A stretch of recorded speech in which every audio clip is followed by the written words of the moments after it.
Hola, buenos días.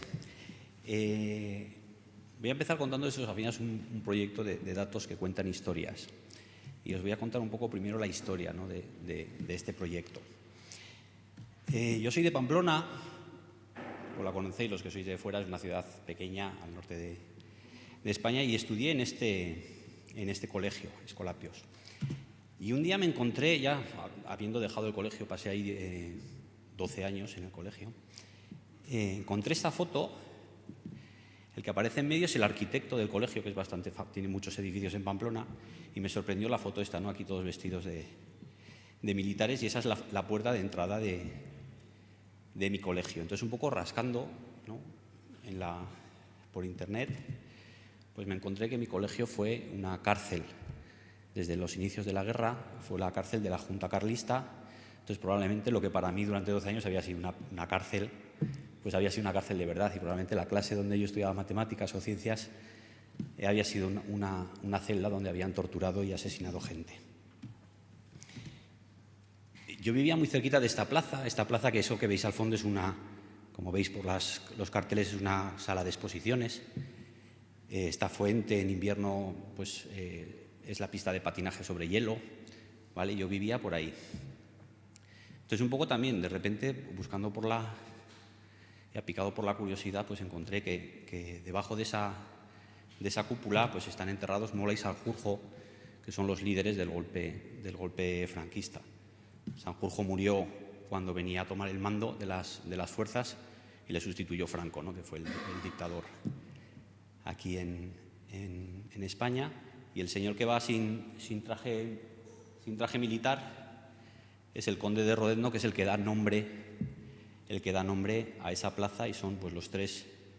Fue el que financió ese golpe que luego derivó en la guerra civil. Y entonces me iba encontrando con historias desconocidas para mí, que habían sucedido pues muy cerquita mía y de las que nadie hablaba. Siguiendo indagando, el primer asesinado de la guerra es este Virgilio Leret, que era también de Pamplona, aunque fue asesinado en Melilla, porque era el capitán de la base aérea y fue el único que se resistió al golpe. Virgilio Leret es el inventor del avión a reacción, y fuera de España está considerado a la altura, por ejemplo, de Lindbergh, que es el que primero cruzó el Atlántico en solitario, ¿vale? Es un personaje que aquí en España es completamente desconocido. De hecho, hay un documental que es El Caballero del Azul, ¿vale? Este es el póster, que estuvo durante un tiempo en la carta de Televisión Española, y ya no es posible encontrarlo, ¿vale? Entonces empezamos a hablar de datos cerrados, etcétera.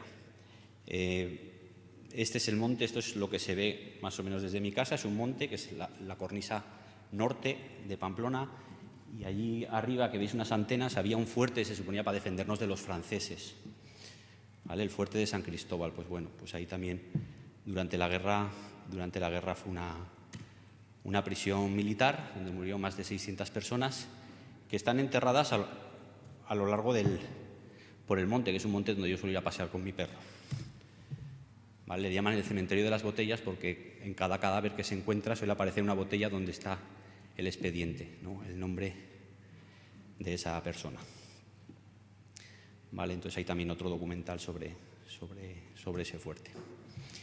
Entonces, hace unos años se publicó este libro que contaba todas estas historias que yo desconocía, pero claro, es un libraco así, gordo, en papel, y al final del libro aparece un listado con las 3.000 personas asesinadas en Navarra. Y intentamos pedirles que nos dejasen ese listado y no hubo forma. Entonces, en las primeras jornadas de periodismo de datos, se celebraron hace 2 años en Barcelona, en el Hackathon, pues presentamos como proyecto de periodismo de datos el convertir ese libro, ese listado en papel, en una aplicación interactiva. Tuvimos que escanear ese libro, pasarle el OCR, utilizamos Tabula, es una herramienta para sacar datos de PDFs, diseñada por Manuel Aristarán, que yo creo que alguna vez habrá estado por aquí muchas veces.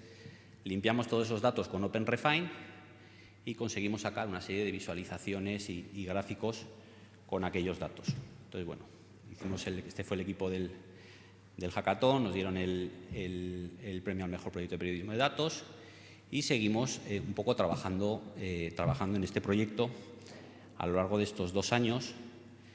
Entonces eso, vidascontadas.org es un poco lo que ha ido recogiendo la información que hemos recopilado y al final, ¿qué queremos que sea Vidas Contadas más allá de ese primer prototipo? Pues queremos que sea una herramienta interactiva que nos permita realmente recoger toda la información, todas estas historias de una manera sistemática, integral, abierta y colaborativa, ¿vale? Entonces, eso es un poco el objetivo de Vidas Contadas y lo que nos gustaría hacer o darle un empujón estos días aquí, en Media Lab. Vale, bueno, me salto un poco los objetivos. Dentro de lo que hay muchos repositorios. Realmente hay muchas asociaciones, los partidos políticos, los sindicatos, cada uno ha intentado crear su pequeña base de datos. ¿Vale? Esta, por ejemplo, es la de la Universidad de Navarra. El enlace que tenéis por aquí, esto está en Slideshare, luego lo podéis ver. Todos tienen muchos problemas. El principal, que no se hablan entre sí, cada una tiene los datos diferentes. La de Galicia está solo en gallego, la de Cataluña está solo en catalán. Entonces, bueno, queremos hacer eso, algo que sea integral. Luego no se pueden buscar, normalmente son listados de datos, o sea, son listados de nombres, que es la única opción de búsqueda es buscar por el apellido, es decir, es más una especie de consuelo para los familiares de decir, a ver si mi abuelo está en ese listado. Pero no te permite hacer consultas, así. ¿Esto tiene internet? Supongo que sí, ¿no?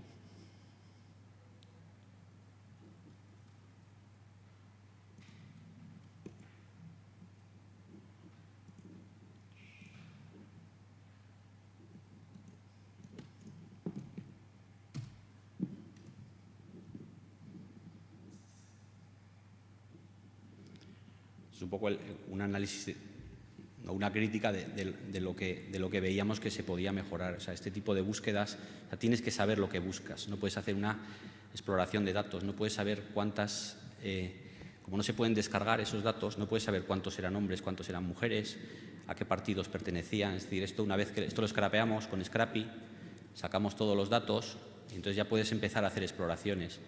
De hecho, por ejemplo, encontramos víctimas de antes de la guerra, con lo cual eran fallos de transcripción, etcétera. Entonces, ese es un poco el tipo de problemática que el proyecto de Vidas Contadas pretende resolver.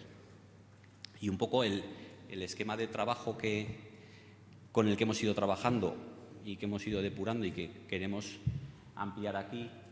O sea, por un lado, hemos ido recogiendo a través de todas las asociaciones de víctimas un montón de ficheros en Excel, en bases de datos Access, etcétera, con los datos que han ido recogiendo en cada asociación, etcétera. Más luego tenemos los portales existentes, bien regionales, como todos los nombres que es de Andalucía, Nombres y Voces, que es de Galicia, Navío Anárquico, que es temático, digamos, de los republicanos, hay otro de los socialistas.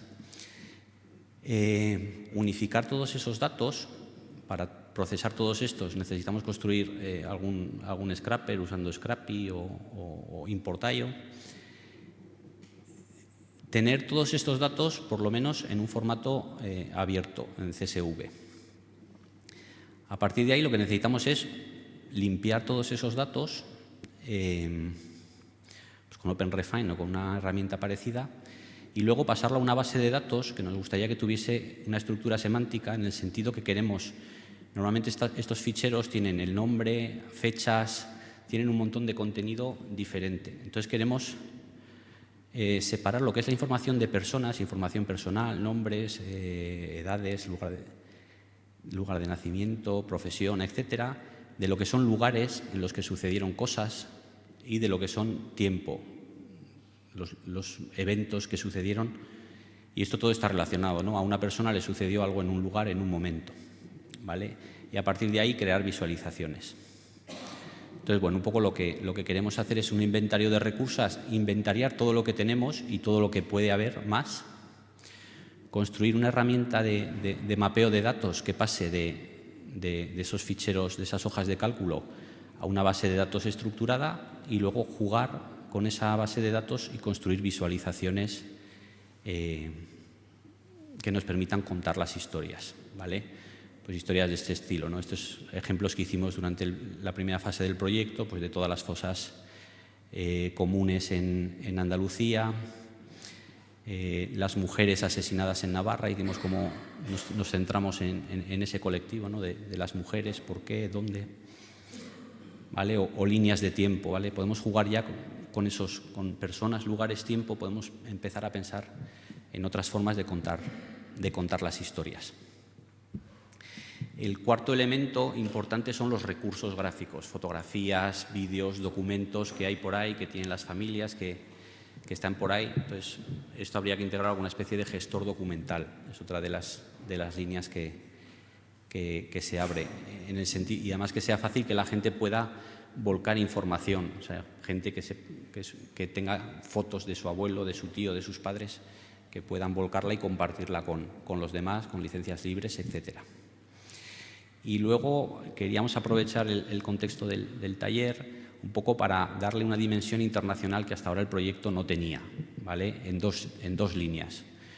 Una, la de las brigadas internacionales, es decir, los soldados extranjeros que vinieron a luchar en España, más la represión o todas las historias de españoles que fueron fuera, o bien en campos de concentración nazis, estos Mauthausen, etcétera, explorar ese tipo de relaciones internacionales. Y luego sí que vemos que el proyecto en sí, aunque nació con una perspectiva de aquí para el Estado español y lo que sucedió aquí del 36 en adelante, sí que desafortunadamente es algo que puede ser muy extrapolable a lo que pasó en Argentina, en Chile, en Colombia. Por ejemplo, en el semanal de esta semana de Colombia, pues hablaba de los 96.000 desaparecidos, ¿no?, de Colombia. Este es otro especial que hizo Interview hace unos años. Entonces, también esta dimensión periodística de recoger todos los artículos sobre el tema y también explorar cómo se pueden contar historias con las historias que ya se han contado, es otro de las líneas que podríamos explorar aquí. Aquí os dejo cosas que se pueden hacer. O sea, no se trata de hacer todo, sino de ideas que traemos para trabajar. Vale, estos son vídeos que también pues hemos ido recogiendo. ¿Vale? Entonces, bueno, independientemente de que luego seguiréis el proyecto, os animo a que lo sigáis.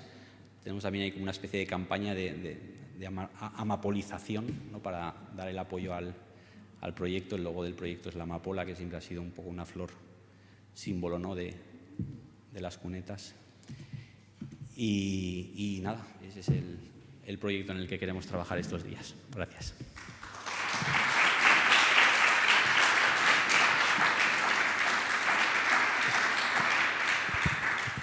Hola. Mira, no sé si ha quedado muy claro los colaboradores que buscáis. ¿Perdona? Sí, el perfil de los colaboradores que buscáis. Bueno, es un poco abierto. Realmente, como las tareas, el tipo de tareas es muy variada. O sea, hay una parte, por ejemplo, de todo lo que es inventario de datos, que ahí cabe de periodistas a sociólogos. Es decir, hay una parte que es más de exploración, de investigación sobre un tema concreto. Casi cualquier persona, no hace falta un perfil específico. Sí que nos vendría bien eso, una parte de desarrollo sobre todo de la herramienta de mapeo, pero bueno, diseñadores que quieran. Nosotros tenemos ya muchos datos ya procesados, también el cómo contar historias, entonces lo mismo, periodistas, diseñadores. O sea, es un proyecto muy abierto. De hecho, el equipo que lo inició había un poco de todo. Entonces es un proyecto muy abierto. Sí que a la parte de desarrollo nos gustaría darle un empujón. Entonces, gente que sean desarrolladores, tanto backend, frontend, diseñadores también. O sea, un poco es un proyecto abierto a todo tipo de... O sea, hay partes del proyecto para diferentes perfiles, con lo cual... Documentalista. ¿Hay preguntas? Una cosa que no me ha quedado del todo clara es, dentro del esquema un poco que está súper bien puesto, es qué tenéis hecho y qué no. ¿Perdona? ¿Qué tenéis hecho y qué no? Quiero decir, es un proceso bastante complejo, ¿no? Sí. Con diferentes patas, entonces es... Tenemos hecho como un poco de todo, es decir, hasta ahora, por ejemplo, tenemos muy trabajado Navarra, que es la región donde nosotros nos movemos. Tenemos, por ejemplo, ahora recientemente pues, hemos hecho esa labor de conseguir datos, entonces tenemos un montón de ficheros de datos por inventariar, es decir, por decir, bueno, este fichero es un fichero de fosas de Zamora, este es un listado de víctimas en el hospital de Barcelona. Entonces, esa labor hay que inventariar. Tenemos cosas hechas, por eso tenemos datos ya para poder trabajar en parte de visualización, pero tenemos mucho por inventariar. Lo mismo con páginas que habría que scrapear. Algunas tenemos desarrollados, otras no, y otras ni siquiera sabemos que existen. Quiere decir que tal. El flujo de trabajo que es un poco manual, el que hemos estado usando hasta ahora, pues con OpenRefine y tal. Sí que creemos que con una interfaz web sencillo, sobre todo de mapeo de datos, es decir, yo tengo una hoja de cálculo con una serie de columnas y de una manera sencilla que se pueda casi arrastrando, el poder decir, bueno, esto es el nombre, esto es la fecha de nacimiento, esto es decir, darle un contenido semántico. Entonces, ya tenemos un par de colaboradores que nos han contactado, entonces es una de las herramientas que nos gustaría trabajar. Y luego, sobre todo, toda la parte de contar historias, de ver qué formas hay de contar historias. Entonces, nosotros tenemos mucha experiencia en trabajar con mapas, con herramientas de visualización. De hecho, por ejemplo, eso en la web en la que proponíamos el proyecto, que he visto que hay talleres, que dicen, nosotros podemos dar algún taller si encaja con la línea, pues eso, de OpenRefine, de CartoDB, de 3JS. Quiero decir, la idea es un poco aprender entre todos y jugar. Y una segunda cosita es sobre la estructura semántica que estabas comentando. ¿La tenéis ya más o menos definida, las ontologías? No es tanto, o sea, no es que vaya a ser en RDF ni nada. Es más en ese sentido de dividir la información en esos cuatro conceptos y las relaciones entre ellos. Entonces eso sí que lo tenemos más o menos relacionado, pero no, o sea, no creo que haga falta hacerlo en RDF ni con una ontología en OWL ni nada, sino simplemente es eso, es persona, lugar, evento y recurso. Entonces jugar con esos cuatro, qué relaciones puede haber entre ellos. Siguiendo un poco más esta pregunta, Wikipedia ahora está también taxonomizando los contenidos y evidentemente tendrá lugares, personas, tiempos y tal. ¿Tienen una herramienta para generar estas ontologías que es software libre? Ah, sí. Es Wikidata. Bueno. Quería saber si podíais aprovechar este recurso. Pues no lo habíamos planteado, pero sí, porque un poco la idea del final es que eso, que fuera una especie de, o sea, que esto sea una especie de Wikipedia, eso que se pueda, o sea, que la gente luego pueda aportar contenidos y... Las mismas herramientas MediaWiki y el plugin para taxonomizar están disponibles para descarga. Vale. ¿Tú tienes experiencia? Bueno, Josep estuvo en el equipo inicial de Vidas Contadas, estuvo allí en Barcelona. No tengo experiencia, pero lo tengo preparado para hacer a julio. Ajá. Y el árbol es solo ríos. Ah. O sea, a partir de los ríos, es decir, que nos encontraremos. Ajá. Pues ya... Porque vosotros tenéis mucha información al lado de los ríos. Pues ya nos veremos por aquí. Ya me contarás. Pues muchas gracias. Venga.